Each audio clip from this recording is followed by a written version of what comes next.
Drinking distraction. Name withheld by request. September 6th, 2017. It was my rostered day as tow pilot at the gliding club. I got there early so I could pre-flight the Pawnee and prepare everything in good time before the briefing. The weather was looking great. One of those beautiful winter days with clear blue skies and great visibility. I checked the aircraft over thoroughly in the hangar and everything seemed fine. Fueled and oiled, I strolled over to the club room for the daily briefing. It looked like an ideal day for a tow pilot. Nice weather, not too busy, and not too hot, unlike summer. After the daily briefing, I strolled back to my car next to the hangar and collected my headset, kneeboard, and my Camelback hydration pack to put them into the aircraft. The Camelback went in its usual place on the parcel shelf behind my head. I left the headset on the seat ready.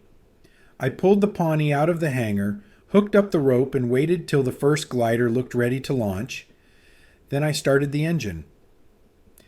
As it was the first flight of the day, I did a full magneto and power check before takeoff, and all appeared normal. I taxied into position in front of the glider, did my pre-takeoff checks, moved the stick around the four corners to check controls full and free, took up the slack in the rope, and then we were off. Full power, keeping straight with rudder. Let the tail lift, and then airborne. A few gentle turns, and at 3,000 feet, the glider released. Good lookout. Power reduced, left a turn to give separation from the glider, and then back to the airfield for the next tow. As I turned onto finals, the picture ahead looked good for the approach. I reached down with my hand for the flap lever, which is a handbrake style lever on the left cockpit floor. Depressing the button, I pulled the lever up to select the first stage. Part way up, I felt a solid restriction, and the lever wouldn't go any further. I could feel it wasn't locked correctly in position, so I pulled it a bit harder to try and get it to lock. The restriction felt even greater the more I pulled. After several more attempts, it still wasn't moving.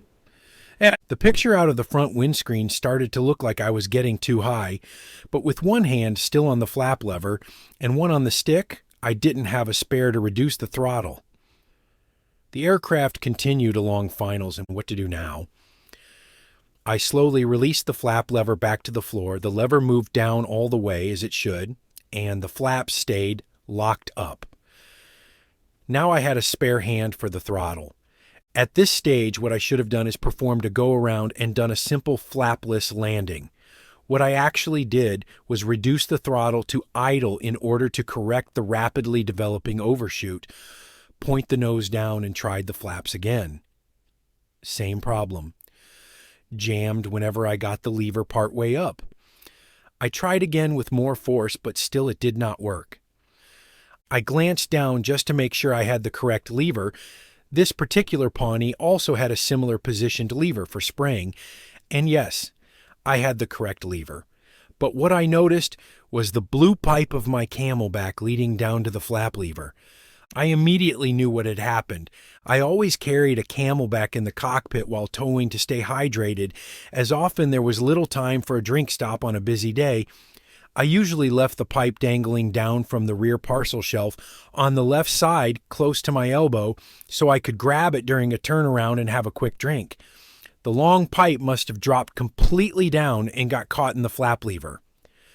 With no flaps, an overshoot was now looking likely, but I still persisted with trying to get the flaps down. I ran my hand down the Camelback pipe and pulled it as hard as I could. Finally, it came free. I then grabbed the flap lever from the floor and pulled it up. It worked perfectly, and I took both stages of flap at once. My attention returned to the front of the aircraft, and I realized that I wasn't going to make the runway as I was much too high. I applied full power and went around, but in my rush, I left the flaps down. In this case, it didn't really matter as the Pawnee had masses of extra power. I realized when turning crosswind, the flaps were still down and rapidly raised them. The following circuit and landing were uneventful, but I was glad to get back on the ground. As I taxied back, the next glider was ready. I taxied briefly off the runway to check the flap lever, and as I looked down, I noticed the cockpit floor was wet. I pulled on the drinking tube again and realized the bite valve on the end was missing. It must have been that which jammed in the flap lever.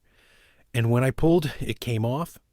I quickly located it on the cockpit floor, reinserted it into the tube, and stowed it all on the parcel shelf, this time well out of the way of the flap lever. The rest of the day's towing was uneventful. So what did I learn in those seconds which seemed like a lifetime? Check controls full and free means all flight controls, including flaps. Do it before every flight, because you never know what might be in the way. I had checked the flap operation fully during the daily inspection, but at that point my Camelback was still in the car, so they moved freely. If I had done it prior to takeoff, I would have had the problem on the ground. Always fly the aeroplane. Don't get distracted, and especially not on approach or when low. If in doubt, go around, climb higher, and troubleshoot the problem at altitude. Practice your flapless landings. One day you might need to do one for real. And don't forget to stay hydrated.